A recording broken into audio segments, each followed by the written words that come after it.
Hello Algebra 1 students, this is Mr. Wilsey, and in this video we're going to be looking at the objective called quadratic equations. Now let's look at this first problem here. What two values for x make the equation x plus 3 times x minus 6 equals 0 true? And I want you to find the two values for x using the zero product property. Now remember that the zero product property says that if you have two things that are multiplied together and the product is 0, then that means that one of them has to be equal to 0, at least one of them. So the zero product property allows us to split this into two parts. Either x plus 3 equals 0 or x minus 6 equals 0. So if we can find the values for x that make these two equations true, then we've found the two values for x that can make that equation true. Well, if x plus 3 equals 0, we simply subtract 3 from both sides to find that x could be negative 3, or if we add 6 to both sides on this equation, then clearly x could also be 6. So the two solutions to this equation are x equals negative 3 or x equals positive 6. Okay, and we did that using the zero product property. Now let's look at the next problem here. Solve the equation x squared plus 11x minus 26 equals 0. And I want you to solve it using the method of factoring. So here on the left side of the equation, we have a quadratic trinomial, and we know how to factor those. So let's do that. Let's try to write this as a factored expression. So two sets of parentheses multiplied together, just like we have up here, equals 0. Now, we can use the shortcut here because there is an invisible 1 multiplying the x squared term. So that means that the factored form is going to look like this. X and x. So all we need to do is figure out the magic pair of numbers that we put here. Now remember, when we're factoring, the way to find the magic pair of numbers is to find what two numbers, when you multiply them together, they equal the last number, negative 26, and if you add them together, they equal the middle number, 11. So what two numbers do that? Well, I hope that you can see that negative 2 and positive 13 work, right? Because negative 2 times 13 is negative 26, and negative 2 plus 13 is 11. So negative 2 and 13 are the magic pair of numbers. That means that when we put them into the parentheses here, we're going to say x minus 2 times x plus 13 equals 0. Now once we have this, we can use the zero product property, just like we did in the first problem. So either x minus 2 equals 0 or x plus 13 equals 0. And so clearly the solutions to these two equations are either x equals positive 2, because I just added 2 to both sides, or x equals negative 13. Okay? So the two possible solutions to this equation are x equals positive 2 or x equals negative 13. And if you wanted to, let's do this real quick. Let's check to see that this is actually true. If I put in 2 for x, that means 2 squared plus 11 times 2 minus 26. Is that equal to 0? Yes, it is. Now let's try negative 13.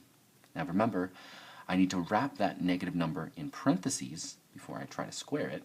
Negative 13 squared plus 11 times, in parentheses, negative 13 minus 26.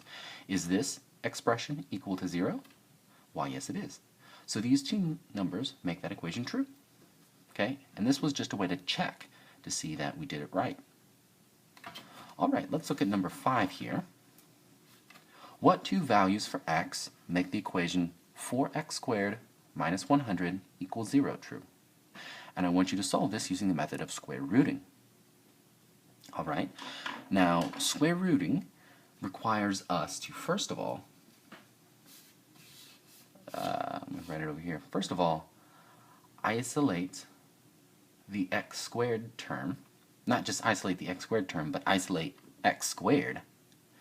And then the second step is to square root both sides of the equation. Okay? So first step, isolate x squared. That means get x squared alone. So how do we get x squared alone? Well, we need to move the 100 to the other side of the equation, and we need to move the 4 to the other side of the equation. Now hopefully at this point in time, you know that it's probably easiest to add 100 to both sides of the equation first, so we get 4x squared equals 100, and then we divide by 4. So x squared equals 25. Once we have that, we square root both sides of the equation. Or in other words, we can, we can say this, square root, x squared equals 25. Now, remember when you square root both sides of an equation, you need to say plus or minus, right? So, square root of x squared is just x, and then square root of 25 is 5, so x equals plus or minus 5. Okay? So either x equals positive 5 or x equals negative 5. And you could have seen that here as well. What number squared equals 25? Well, of course, it could be positive 5 or negative 5. Because when you square either one of these, you get a positive 25. And if you make that equation true, you make the original one true. Okay? Now let's look at number 6 here. Solve the equation negative 2x squared plus 12x equals 5. And I want you to solve it by graphing. Okay?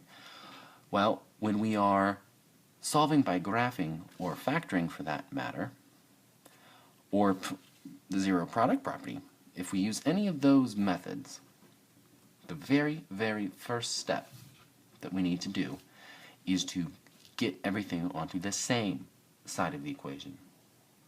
That's the opposite of what we want to do with square rooting, right? Well, how do we get everything onto the same side of the equation? Well, it looks like we need to move the 5 over to the left side. How do we do that? Well, we need to subtract. If we subtract 5 from both sides, we'll have negative 2x squared plus 12x minus 5, x equals 0. Okay? So all I did was move the 5 over to the left side of the equation by subtracting. So now I have something equal to 0. Okay? So now what I'm going to do is I'm going to graph this function.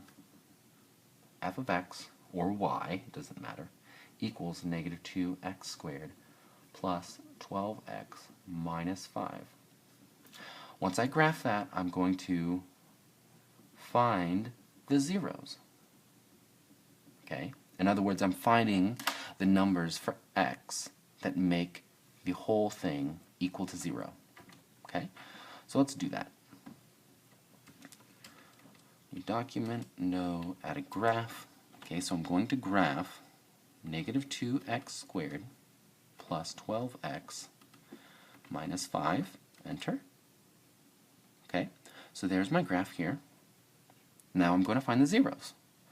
I'm going to go to Menu, Analyze Graph, 0. Okay, now it asks me for the lower bound, so I'm going to scroll over here until I am on the left side of that x-intercept. Remember, x-intercept is another word for 0. Hit that, and then I'm going to come over here to the right side, hit that button again. There we go. Here's 1, 0. 0.45. Okay? So, either x could be 0.45, Or, let's find the other x-intercept. I'm going to put the dashed line to the left of that x-intercept, hit that button, move to the right, hit that button again, and then there it is. There's my second value. So either x could be 0.45 or it could be 5.55. Okay? So graphing wasn't too bad at all. Again, the first step that we did was move everything to the same side of the equation so that we had something that said equals 0. Now, for the last problem here, we're going to do the same exact thing. We need to move everything to the same side of the equation. Well, how do we do that? Let's see. For the negative 5x here, in order to move it to the left side of the equation, we have to add 5x to both sides of the equation. Now this right here will cancel out on the right side, which leaves us with equals 8 on the right side. Now, we can combine like terms on the left side. Negative 8x plus 5x equals negative 3x. And then of course we have the 1/2 x squared on the front side. And then one last step, we're going to subtract 8 from both sides. And then this will cancel out on the right side, leaving us with equals 0. However, on the left side now, we cannot combine any like terms, right? So we're just going to have to keep it like this. 1/2 x squared minus 3x minus 8. Okay? And then just like what we did up here, now that we have something equal to 0, we graph the function f of x equals 1/2 x squared minus 3x minus 8, and then we find the zeros by graphing. Okay, so let's do that. Let's go to Menu, Actions, Delete All, so that will clear out our graph. So now let's graph. Go to that button there, the tab. There we go, so we bring in our entry line. 1/2 times x squared minus 3 times x minus 8. Enter. Bada bing, there's our graph. Go to Menu, Analyze Graph, 0.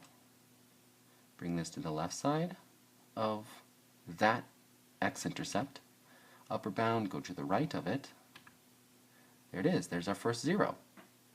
So it looks like one value for x that makes this equation true is x equals negative 2, or let's find out what the x value over here is.